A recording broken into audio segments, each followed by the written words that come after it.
I've been playing around with the OpenAI Codex for a little bit. I've set up some initial coding with it. I've got a scaffolding of program which would clean up router configurations. And here I'm just setting up the approvals, selecting the models, and read the code base so that it understands what's already happened. I have already worked with Codex to generate Python code which accepts router configuration as well as show BGP summary results as input to the script, and it processes this information and generates a set of recommendations to help clean up unused and orphaned configuration snippets. It also provides configuration for a rollback procedure. Here I am attempting to get Codex to write a web frontend for my Python script to improve the end user experience for my users and reduce friction to leverage the tool that I have built. In a production environment, I would expect the website to take similar inputs as the script, which would be the actual configuration of the router and the show BGP output. Then these inputs would be processed in memory, not storing any of these configurations locally on the server. The final outcome would be a web page which shows a summary of the recommendations and provides an ability to download the recommended code configuration changes, which should help the end user then implement it on the router, thereby cleaning up the configuration for the system.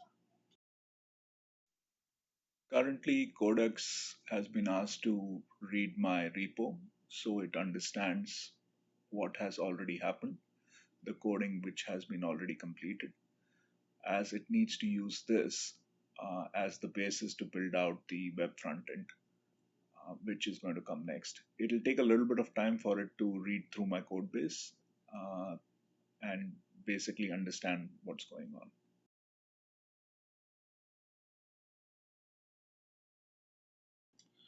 I'm going to try and speed up some parts of this video so that we are just not sitting and waiting for it to complete its analysis. And I'll come back and comment where I think it's relevant.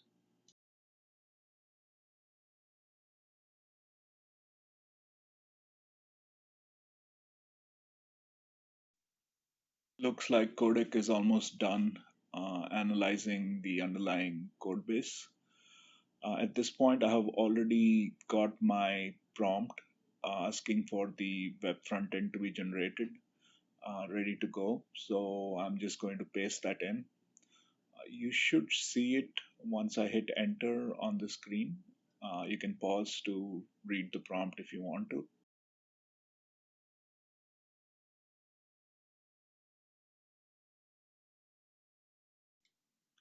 Codex is going to come back and ask clarifying questions based on the prompt provided. Uh, it'll take it a little bit of time to analyze the prompt before it comes back and asks those questions. One of the things you're going to see is that the questions it's asking is going to scroll off the screen. And normally, if you try to scroll back, it's just the prompt command window that will start to show the previous commands you have put in. So in order for you to actually scroll back, you have to press the Control T button, which will then let you see the transcript, which is what I'm doing here. At which point you can scroll back, look at what it's asking. Looks like it has questions regarding some aspects of the script here. You'll notice that I'll basically open up a notepad and start to read through the questions and come up with a plan as to how to respond to them. So here I'm formulating that plan. I'm looking at each of the questions and basically coming up with a response to them.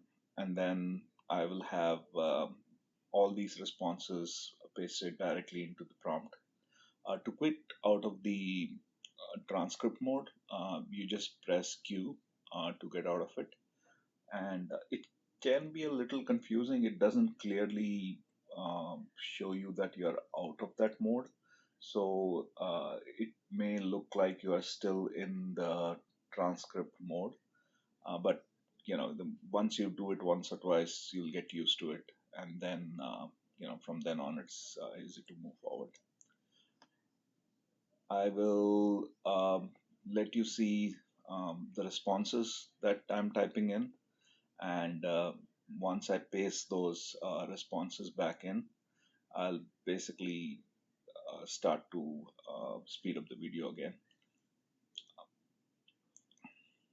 So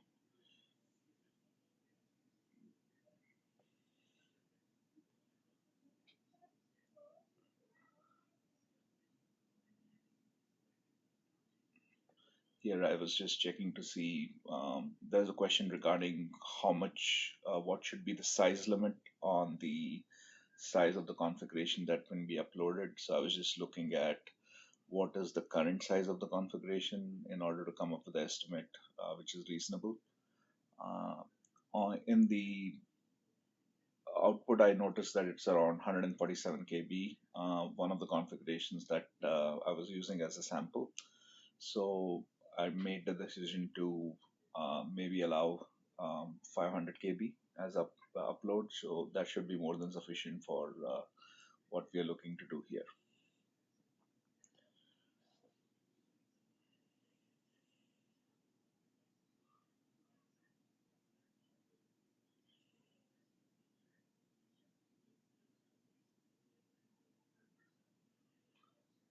This is where I uh, let the prompt know that the processing of all this information which has been uploaded needs to happen in memory. It's actually something that the prompt asked, whether that's what we want to do, and I thought it was a great idea. And that's why I'm going to put it in the response. A lot of times, what you'll notice is that some of the questions that the AI asks um, can make you think about angles you may not have thought about before. And then you can either ask it to go do that, or in some cases, you might just tell it not to do it because it may not be the direction you want to go in. So, as for some of the rest of the things, I'm just asking you to, I'm basically asking Codex to say that, hey, I'll take your suggestion, go build it as you see fit. And the intent here is that we come back and, if I don't like what it is telling me, then I can always ask it to change those things. But for now, I don't have to specify every single aspect of this. So some of its suggestion I'm going to accept, and then the rest will fine tune as the output comes back.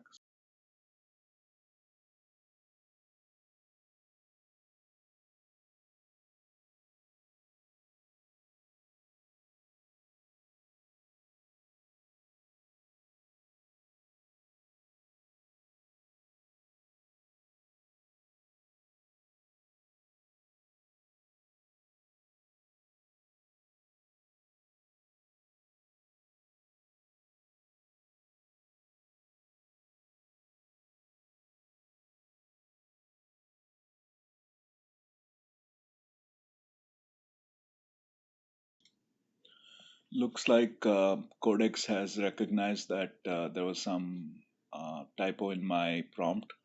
Uh, I seem to have typed vacuum as VACUUM, and it's checking with me if that's the branding I want.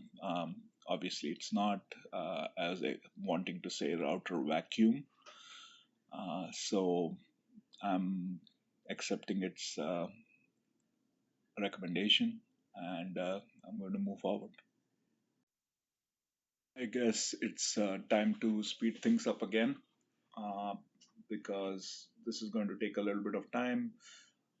I'll probably answer one or two more questions. I'll paste it into the prompt, and then wait for it to come back with the first output. So I'll speed that these parts up, and we'll wait for the output to come through.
As Codex is working on the script, here I'm basically trying to figure out what ports are available on my server that I could run my web server on.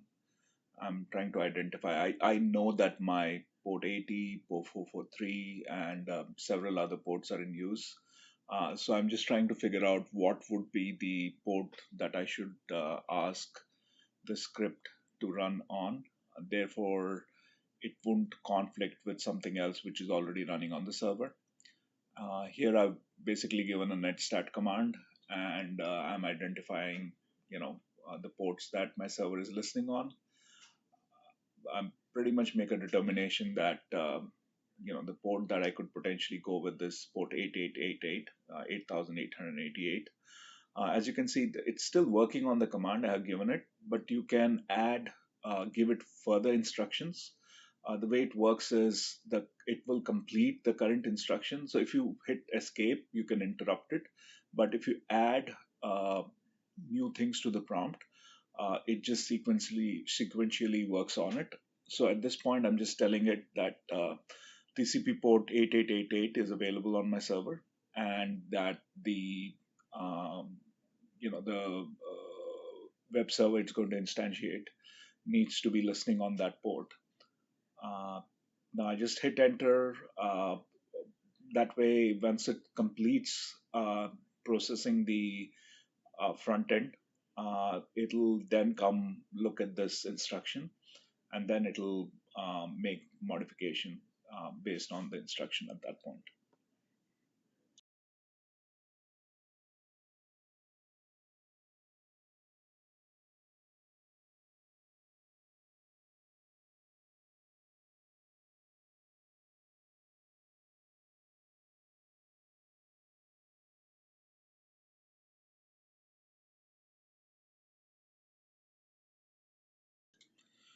It's been almost 6 minutes since it's been working on the original prompt. It's not yet seen the second prompt where I'm asking the server to run on port 8888. I'm going to add another prompt to the list of things that it needs to do.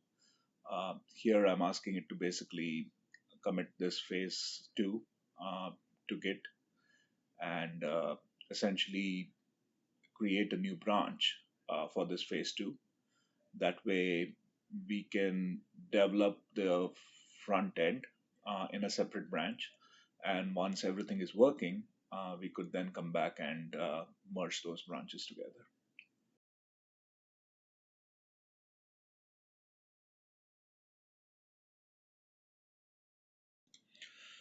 As the development is progressing, I just make a note of some of the specifications that Codex is putting out there so that I remember them. Here I'm just making note of what the logo specifications are. The intent here is I know that the logo it's going to develop for me is probably not something I would like. So I want to come back later and basically build out a logo with either ChatGPT or one of the other agents out there. And then at that point, I'll come and update those logos. I just wanted to make sure that I understood the specs I would require to generate those logos when the time comes.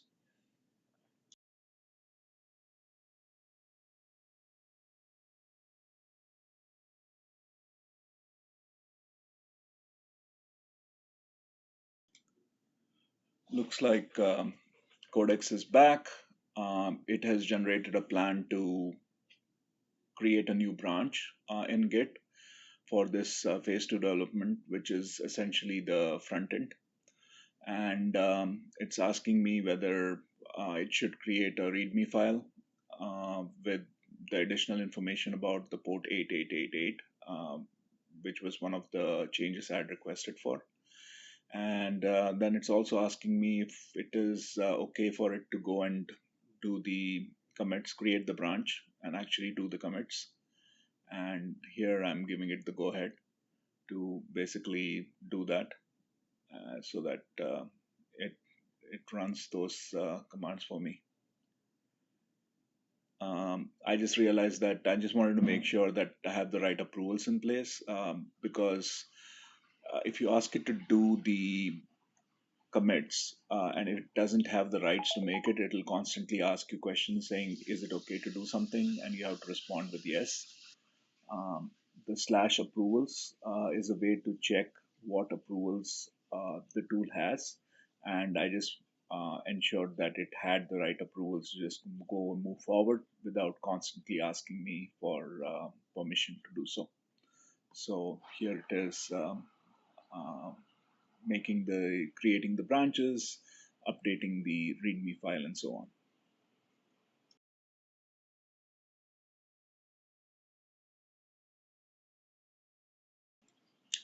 Looks like it's done with making the commits, updating the README. I'm just asking it to now go ahead and actually push this to remote.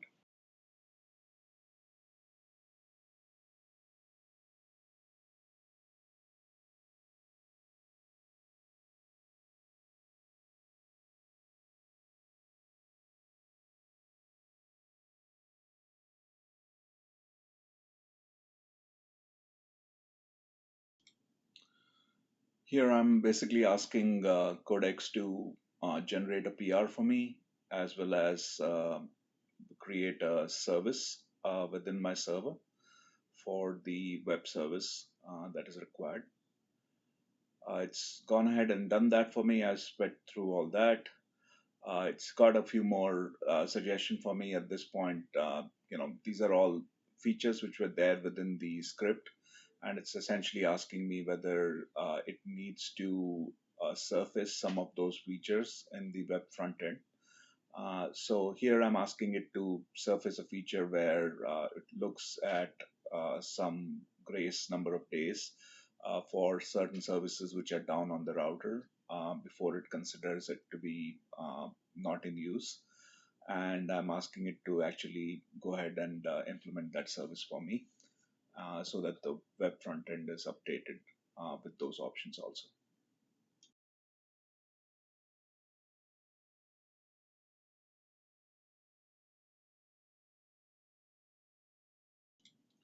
All right, looks like it's done with the modifications I asked it to do. It is asking me to basically load my web page on my browser. So I now go ahead and do that. So it is showtime. Let's see what it came up with. All right, I just need to paste in the right information. It is somewhere. There we go. Not bad, not bad. So it's got the choice of picking the configuration. Um, it looks clean. It is using the color palette I asked it to use. It does have dark mode and light mode. In this one, I may have turned on extension on my browser, which forcefully turns website into dark mode, and that may be one of the reasons it's looking the way it is. At some point, I'm sure I realized that, and I turned that particular extension off. But I also see the gray stays feature that it asked me to. Here I see the analysis and the result. So um, this is looking fantastic for the first run. It's come out with what I expected it to do. Uh, Over the next, I guess, hour or so, I'll work with it to further fine tune this to make it look better. And I will maybe add a small clip of the video as to how things look after I make those changes to the system. All right, so it's the next day, and I've made a bunch of changes to the website, including I updated the logo and a few other things. So this is what it looks like now. So the logo has been updated. I added a note to the bottom, which sort of lets everybody know that none of their data is going to be stored. And this is the light mode. We can go to dark mode. This is how dark mode looks. And let's do it in dark mode. So vendor Cisco. Let's pick up the file. Let's say we'll pick up the Cisco router config file. Pick at the show command which is associated with that file, and we'll have the gray stays. Let's reduce it to 10 and hit submit. It finishes the analysis, and it has got these two things. You can copy the result. I can do for the rollback. This is the rollback configuration. I can download obviously the configuration. It'll download it, and then this is, by the way, the dark reader. I have turned it off so it doesn't force it into dark mode. And then we can also do the download of the rollback configuration. So yeah, the complete functionality is working as I expected it to, and it's got a clean interface, which is what I wanted. It has the ability for somebody to just paste the config in here if it's not already in a file. So that functionality exists. This is all I needed for the tool to do, and I think it did a pretty good job of it.